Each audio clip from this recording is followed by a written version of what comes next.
अस्सलामुअलैकुम my YouTube family, my kitchen queens. कैसे हैं आप सब? मैं बिल्कुल ठीक हूँ। आज मैं आपके साथ ब्रेड के साथ पैटीज बनाने की रेसिपी शेयर करूँगी। तो चलिए बनाना स्टार्ट करते हैं। सबसे पहले मैंने 5 आलू थे जिनको मैंने उबाल लिया। उबालने के बाद अच्छी तरह से मैश कर लिया, और आप चाहें तो कांटे के साथ भी इन्हें मैश कर लें।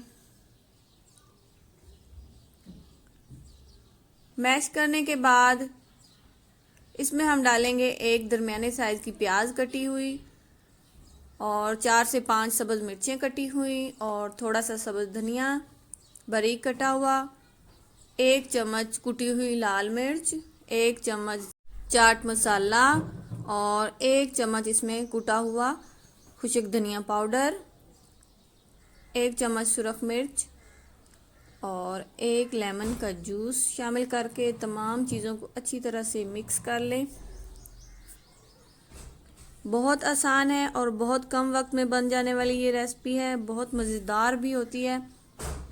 पकोड़े समोसे खा खा के सब तंग आ गए होते हैं, तो थोड़ा सा अपने टेस्ट को चेंज करने के लिए भी आप ये बना सकते हैं। अब इसमें 1 चम्मच या हस्बे ज़रूरत या हस्बे जायका आप नमक भी शामिल कर लें। तमाम चीज़ों को मिक्स करना है, और मिक्स करने के बाद इनको एक साइड पे रख लें।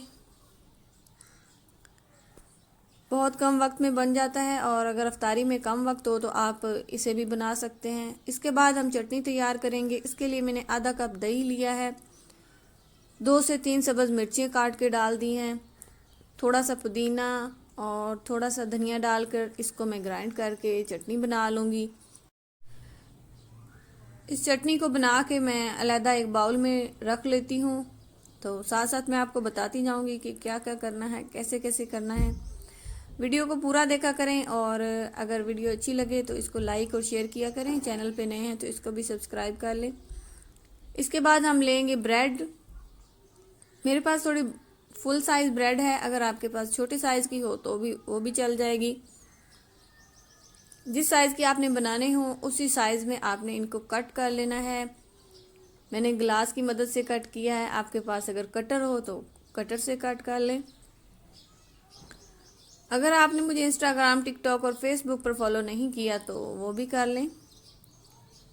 इसी तरह मैंने तमाम ब्रेड को दरमियान में से सर्कल शेप में काट लिया है। इसके बाद इस चटनी को ब्रश की मदद से इसके ऊपर लगाएंगे। इसके बाद जो हमने आलूओं का मिक्सचर बनाकर रखा हुआ था उसको ऊपर लगाकर और दोनों साइडों से इसको बंद कर देंगे। इसी तरह तमाम मैंने पैटीज बनाकर रख ली हैं, और अब एक बाउल में हम अंडे तोड़ लेंगे, इनको ऊपर से क्रिस्पी और अच्छा सा कलर देने के लिए।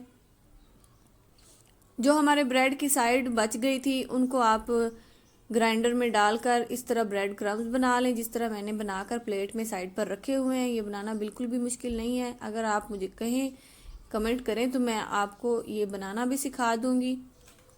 इसी तरह तमाम ब्रेड्स को बनाकर आपने बस मीडियम फ्लेम पर इनको अच्छा सा कलर आने तक फ्राई कर लेना है। मुझे उम्मीद है कि ये मेरी आसान सी रेसिपी आपको बहुत पसंद आई होगी, और बहुत जल्दी बन जाने वाली है। अफ्तारी में अगर थोड़ा सा टाइम रहता हो तो आप इसे जल्दी से बनाएं और अपनी अफ्तारी को एंजॉय करें। इस तरह की आसान और बहुत ही जल्दी बन जाने वाली रेसिपीज़ को देखने के लिए मेरे चैनल का ज़रूर विज़िट करें। और एक आपसे रिक्वेस्ट है कि अगर आपने मेरे चैनल को सब्सक्राइब नहीं किया तो कर लें, और वीडियो को फुल वॉच किया करें। आपकी बहुत मेहरबानी होगी, और अपनी राय का इजहार भी कमेंट बॉक्स में ज़रूर किया करें। तमाम पैटीज तैयार हो गई हैं, और इनको अब हम निकाल लेते हैं एक प्लेट में। इनको हम डिश आउट करते हैं, और चटनी के साथ हम इनको खाएंगे।